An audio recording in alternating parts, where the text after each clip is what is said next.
Yo, what is going on, guys? We are back today for another video. It's been a while. We're doing some Battlegrounds. So this was my very final match in the victory track. It took place Wednesday, so yesterday, if you're watching this today, it comes out yesterday evening, which is the longest I've ever stayed in the victory track for. We have the third meta has already started for the Gladiator circuit. I don't think I've ever like missed out on a meta before. So yeah, I didn't even play the week 2 meta in the Gladiator circuit, but that's fine. I've just been busy, kind of taking it easy from the game for the last couple weeks of this month. This month's been kind of boring, if you ask me. So I'm really just kind of chilling till April. Then back on the grind, back to content every day, and yeah, just playing the game more. And next month's event hopefully be more fun. So yeah, but this last match was a pretty good one here against Civil Boss. So went ahead and used my reroll token there. So we get an Absorbing Man and Domino. We already got Nick Fury, and I actually just took my Nick Fury up to Sig 200 finally.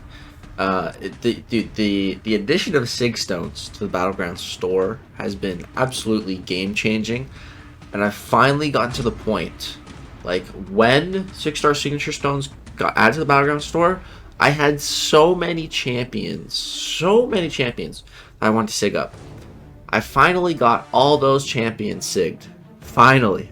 Every single week. I'm pretty sure since that signature stone change was made, I've bought every single sig stone available. I've tried to budget my trophy token spending, so I just maximize my sig stone potential, and I've finally like sigged up all the champions that I've wanted to sig. So now going forward, I'm going to continue to buy more sigs, but it'll be for like newer champions. So like when I get Zemo, for example, I'll want to take him right to Sig 200 and rank 4. So yeah, but it's nice to finally get to that point where I've sigged up everyone I want to sig up. Like, I remember when Battlegrounds first came out, having like an account on the beta, and we could just request any champion, and we had infinite resources, so it was very easy to just fill out a deck and just take everyone to Sig 200. And I felt so powerful back then, and now my deck is actually starting to get to that point. Not every champion in my deck is Sig 200. Of course, some champions whose sigs aren't as important, aren't Sig 200, but the more than half my deck is Sig 200.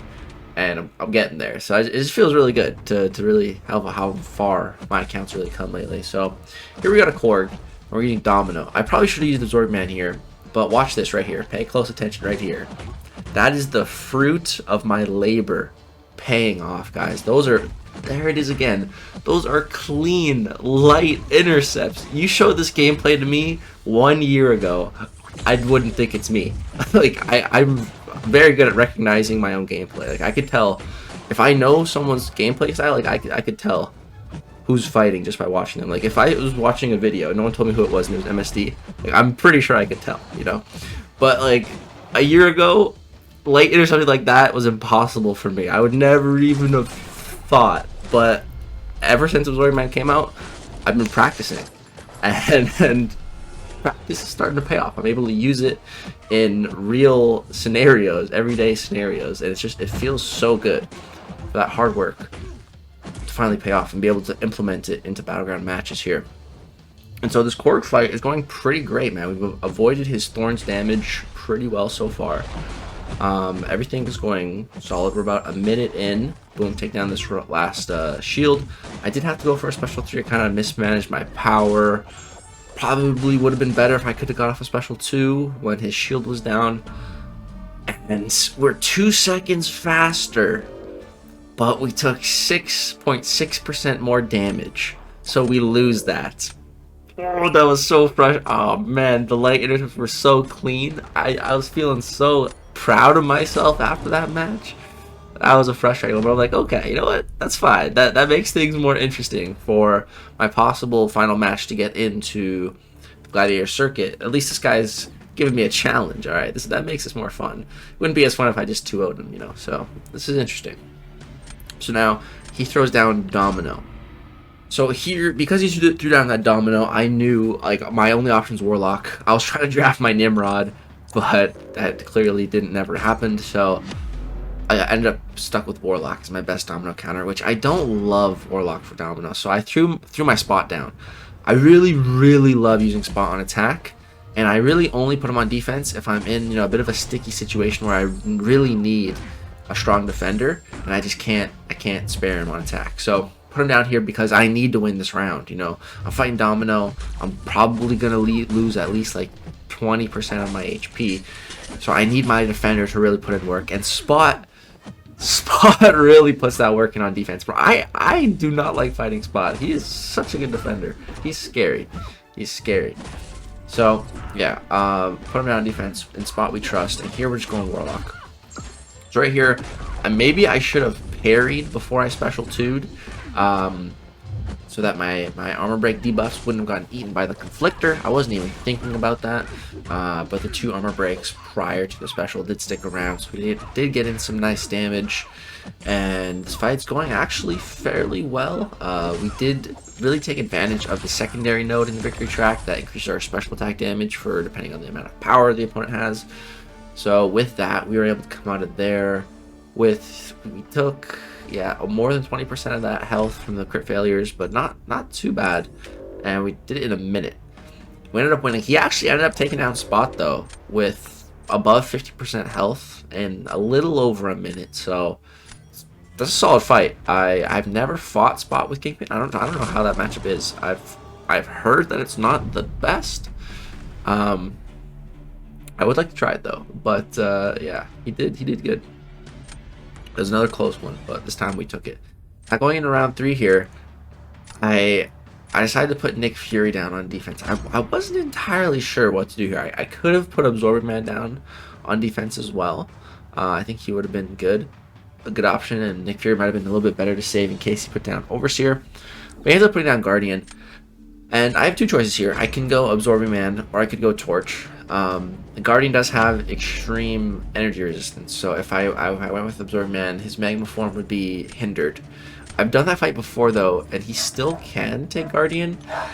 It's just a bit slower, cutting through all of the energy resistance. But you do get the unblockable specials with Absorbing Man, so it does still work. But I decided to just go for Human Torch, because you can see on all the blocked hits, we gain Smolders.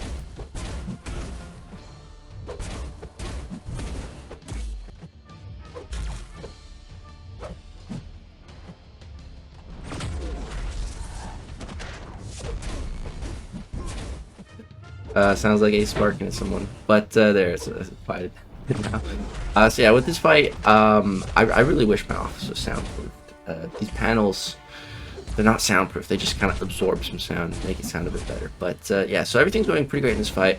The real key here is just to not get hit by Guardian Special 1, which back in the day I didn't have any problems with, but ever since the whole input issues things, his Special 1 has caught me many times in the past, so I was really weary of it in this matchup here, especially because I didn't throw any of my power. He gets increased special attack damage on all these, so if they hit me, they're gonna do a lot of damage. So I'm just making sure to not get hit by any of them, and miraculously we don't. We evade them all. Come out of there, 66 seconds, 50,000 points, and that is enough to get us the dub here, which felt absolutely fantastic. Nick Fury did a good job on defense, just stalled his bishop, and yeah, we do end up taking it. He does time out. Like I said, I did just take up that Nick Fury to Sig 200, so I think that also was a bit of a reason why I wanted to put him down. I wanted to really test him at that Sig 200 level, because he's just, the real difference for Nick Fury at Sig 200 is just once he hits that second life, it just slowly trickles down as slow as possible at Sig 200. So yeah, we got a bit of a glitch, but yeah, we did end up winning. Boom, there we go. Get the little animation. Diamond 1, 2 Vibranium. Feels good. And I think they buffed the rewards too for the victory track this season. It felt like there's a lot of the relic shards, the 5-star, 4-star. I feel like a lot more, which was nice. We did go on a bit of a win streak. We got all 5 wins, in a row to graduate to the Vibranium, the Gladiator circuit. So now I'm finally up with the big boys. Took me way too long to get here. I don't know how things are gonna be for the rest of the season. The current meta right now that just started is Aegis Heavy, and the what's the other node? Something with hitting into the block, invade, like 300% block penetration. It's a weird one. It's a very weird one. And then I think I'm gonna play the last meta definitely a lot more. With the high energy diet, back blast, gonna be wanting to run incinerate immune champs. That should be an interesting meta. I'm looking forward to actually both these. Both these metas sound interesting. So yeah, probably gonna have to do some streaming for some of these last metas. Let me know if you guys want to see that. I know a lot of you guys love the Battleground streams. That's gonna do it for this video. Like I said, back to content every day once we get into April. Thanks for bearing with me, guys. That's gonna do it for this video. Peace.